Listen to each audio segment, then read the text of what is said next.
Intégral Bourse. Grégoire Favet, Sébastien Coinon sur BFM Business. Et c'est Bruno Vanier qui est avec nous à présent, le président de Gémo Assets. Bonjour Bruno. Bonjour. Merci d'être avec nous, spécialiste de l'investissement en actions dans les émergents. C'est le métier de Gémo Assets. Ça fait déjà quelques temps qu'on le voit avec vous. Ce retour d'intérêt, des flux positifs sur les émergents, des marchés, bon alors avec des différences, mais qui se portent plutôt bien. En tout cas, un regain d'intérêt, que ce soit pour les dettes et les actions. Et les actions, c'est votre partie. Alors effectivement, sur les actions, après quand même un premier trimestre très difficile. Rappelez-vous, il y a quelques mois, on vous parlait de presque moins 40 milliards de dollars de sorties sur les fonds émergents, ne serait-ce que sur les premiers mois de l'année. Or, depuis, effectivement, un retournement. On est remonté d'une dizaine de milliards, donc on est à moins 30 depuis le début de l'année, ce qui correspond à peu près à presque 4% des actifs gérés en actions sur la zone émergente. Donc, c'est pas non plus négligeable. Les sorties ont été importantes. Là, il y a un retour, effectivement, un retour de la part d'investisseurs, plutôt d'investisseurs institutionnels. Je dirais les particuliers sont pas du tout revenus, et plutôt de la part des investisseurs institutionnels américains. Là aussi, les Européens sont encore un peu timides. Et ça, c'est des flux qui s'investissent de manière globale là, sur les émergents, ou est-ce que pays par pays, il y a une répartition qui se fait là? Alors, ces flux vont privilégier essentiellement des fonds globaux, voire des ETF. C'est souvent ce qui se passe en début de tendance.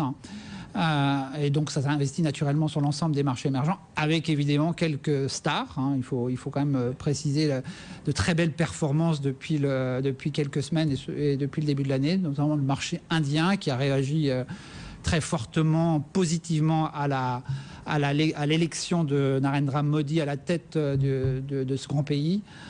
Clairement, le marché indien est très vibrant aujourd'hui et suscite beaucoup d'intérêt et beaucoup d'optimisme. Alors tout ça ne va pas forcément se passer aussi bien que ça dans les années qui viennent, mais globalement, la venue le changement de gouvernement à la tête de l'État indien est une très bonne nouvelle pour l'investissement en général, pour la croissance de l'Inde qui avait beaucoup ralenti jusqu'à aujourd'hui. On était sur un rythme plutôt de 3-4%, alors que l'Inde, le pays, compte tenu de la jeunesse de sa population, compte tenu de ses besoins en infrastructure, c'est plutôt une croissance de 7-8% qu'on devrait avoir en termes réels. Donc clairement, là, il y a beaucoup d'optimisme, beaucoup de potentiel pour ce pays. Bon, et sur ce marché indien, justement, là, vous êtes investi dessus. Quels sont les secteurs, les profils de secteurs qui vous intéressent le plus? C'est l'économie domestique? C'est au contraire, je ne sais pas, on parle beaucoup des services informatiques qui, eux, abreuvent le monde entier. Qu'est-ce qui vous intéresse le plus? Alors, à court terme, c'est plus les valeurs domestiques, effectivement, qui ont, qui excitent un peu les investisseurs. Parce que justement, on s'attend plutôt à une reprise, une croissance plus forte en Inde. Ça passera plutôt par une reprise des investissements domestiques. Nous, une valeur qu'on aime bien, par exemple, Maruti Suzuki, qui appartient à Suzuki en majorité, mais qui est aussi le premier fabricant constructeur automobile indien. Sur un marché qui est microscopique, j'ai envie de dire, par rapport au marché chinois. Le marché indien, c'est 2 millions de véhicules, 2,5 millions de véhicules par an. Le marché chinois, c'est 20 millions de véhicules. Donc, vous voyez le potentiel. Finalement, être investi dans le plus grand fabricant d'automobiles, plutôt pour un marché de masse, avec une part de marché de plus de 40%, ça nous paraît une bonne idée pour les années à venir. Juste pour rester un petit peu sur les émergents dans leur globalité, puis on parlera de certains pays. Vous avez visité des entreprises en Chine, en Turquie, en Russie récemment, alors qu'ils sont des marchés peut-être plus compliqués que l'Inde, effectivement, mais c'est intéressant.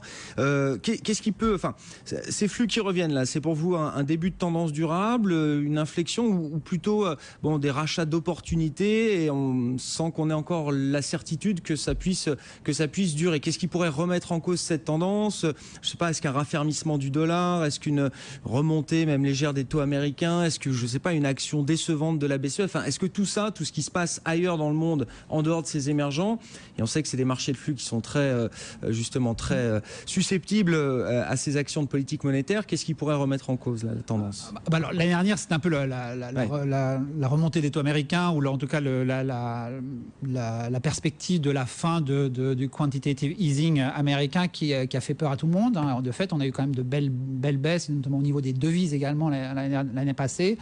Cette année, c'est beaucoup moins le sujet quand même, hein, parce que finalement, tout ça, la vraie raison de la baisse émergente de l'année dernière, c'est plutôt des croissances et des perspectives décevantes de la part de ces marchés.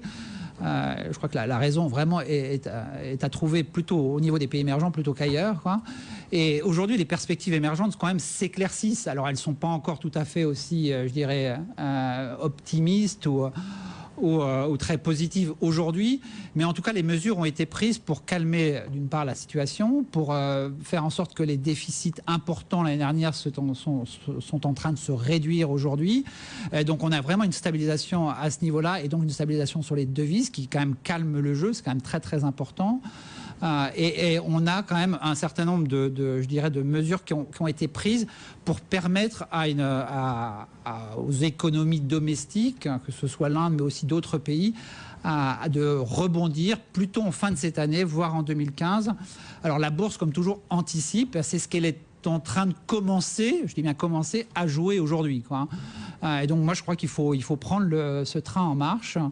Il y a un certain nombre de mesures qui nous paraissent extrêmement probantes, de réformes politiques, industrielles qui ont été prises dans certains pays, en Chine, au Mexique par exemple, en Inde aujourd'hui avec un nouveau gouvernement, et demain sans doute dans d'autres pays également, quoi. Peut-être au Brésil plutôt en 2015 qu'en 2014. Donc je crois que c'est une tendance qui est un commencement de tendance qui est tout à fait sérieux. Bon, sur la Chine justement là, qui est très en retard, hein. Là pour le coup le marché n'a pas encore redémarré, on va dire.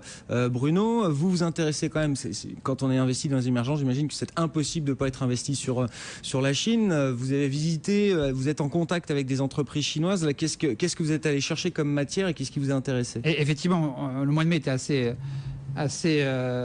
occupé en termes de visites. On était en Chine, en Russie, en Turquie. Alors en Chine, clairement, on est toujours sur un sujet sur un immobilier qui pose un problème à l'économie et qui participe du ralentissement économique chinois.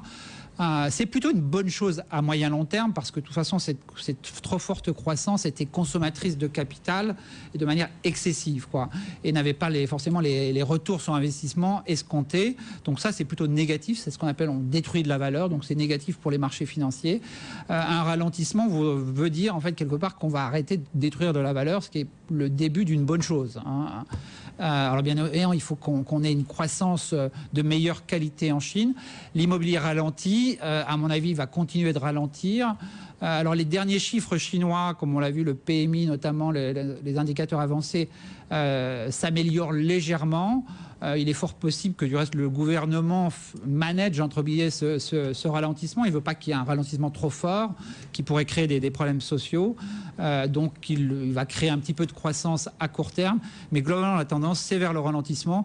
Ce qui veut dire qu'en Chine, il faut vraiment faire du stock picking. Il faut vraiment aller chercher des histoires de croissance structurelle particulières qui ne sont pas vraiment liées au cycle économique, quoi. Et c'est ce que nous faisons. Et là, de fait, il y a quand même beaucoup d'histoires extrêmement intéressantes entrepreneuriale dans ce pays qui ne cesse de nous étonner en termes de créativité. Et un mot rapide de la Russie, on parlera peut-être de la Turquie une prochaine fois, mais sur la Russie, là, qu'est-ce que vous êtes allé regarder? Il y a des investissements qui vous intéressent malgré le contexte qu'on connaît aujourd'hui? Alors le contexte qu'on connaît vraiment politique, pas trop sur la Russie, hein, plutôt bien sûr sur l'Ukraine, mais ça a eu un impact très négatif sur la bourse. Rappelez-vous, elle a beaucoup baissé au cours des premiers mois. De fait, hein, le fait que cette situation se soit un peu calmée avec la perspective des élections ukrainiennes qui se sont passées plutôt bien, en tout cas le résultat n'en est pas remis en cause, donc tout ça a fait remonter le marché russe, hein, qui pour certaines belles valeurs a remonté de plus de 20% au cours du mois, donc c'était plutôt une bonne opération d'y être présent. Maintenant, l'économie russe est ralentie, alors pour un certain nombre de raisons, pas simplement des raisons politiques liées à l'Ukraine, hein, mais aussi parce que le pétrole ne bougeant pas, le budget de l'État est plus limité. Par ailleurs, il y a eu un endettement au niveau des ménages assez important en Russie les années passées, l'année dernière, l'année d'avant. Donc il y a une sorte de purge quand même à corriger de ce point de vue-là. Donc il ne faut pas s'attendre à des chiffres très faramineux en Russie. Mais là encore, un peu à l'image de ce qui se passe en Chine, on peut trouver des histoires spécifiques, notamment dans l'Internet, notamment dans la consommation courante, qui nous paraissent intéressantes. Et de fait, c'est peu valorisé. Hein. La valorisation russe reste toujours très basse par rapport à des comparables dans les pays émergents ou dans d'autres marchés. Hein. Merci beaucoup Bruno. Bruno Vannier, le président de Gémeaux Asset sur BFM Business.